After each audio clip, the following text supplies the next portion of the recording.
Everything good doesn't come from God. Everything that looks good doesn't come from God.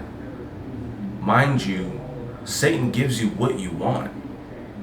God gives you what you need. To live the lifestyle that you're looking to live, think about how many sins you have to commit to get to that point. How many morals you have to throw aside just to get those things. Those things don't come from God. God doesn't work like that. He's never gonna give you more than what you can handle, you know? If he puts you in a position to do a certain thing, and that's what he needs from you, that's your call of service. But if you look at all these things that are flaunted to you on social media on a day-to-day basis, you're gonna think, oh, God's blessing. God's not giving all that stuff to people. People are finding a way to get those things, and those things are straying them further from God. So if you want to get closer to God, look at the things that he's already done for you and what he's asking of you. Right? You see all these social media people, these influencers, they thank God for everything.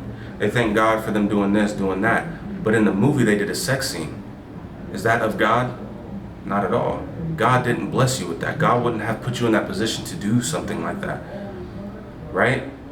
You look at these influencers on social media and they promote horrible acts of sin to children. God wouldn't put you in a situation like that to do that. That's not God's calling. That's not what God is asking of anybody. These blessings don't come from God.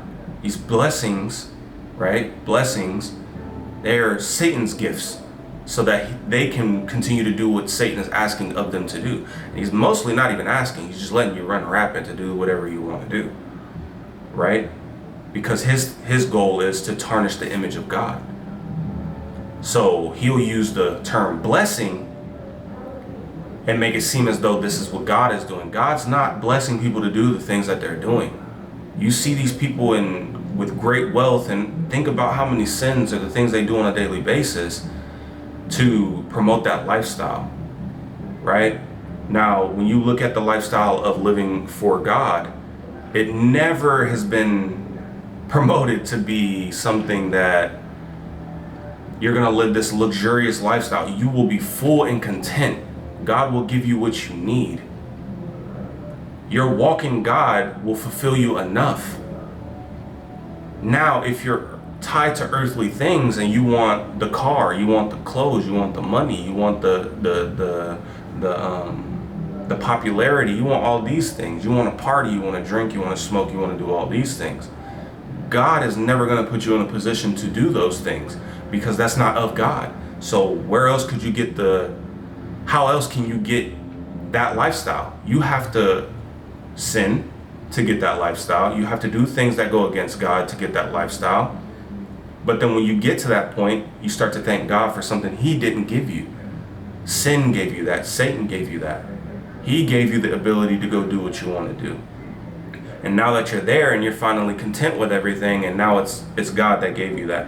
God wouldn't have done that. God wouldn't have put you in that position. He wanted something completely different for you. Now, mind you, that's what makes God so special, what makes Jesus so special, right? Because you have a whole lifetime to get it right. Though we fall to sin, we cannot stay there, right? We cannot stay there.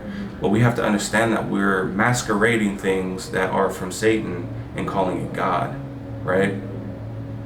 You can't do that.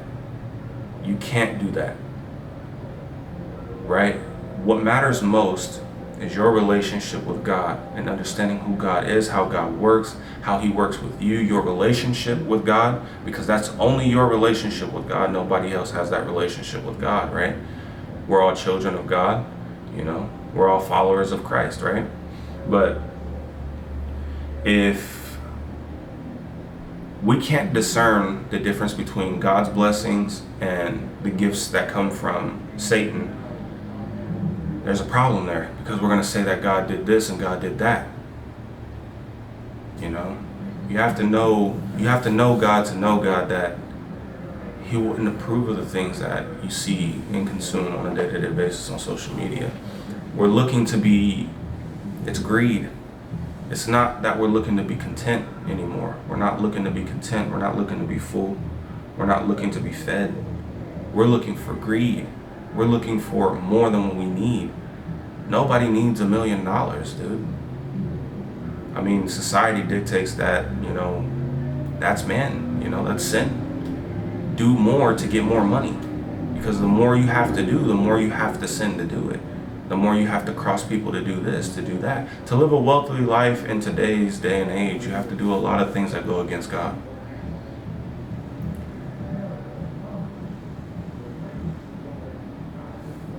As I said,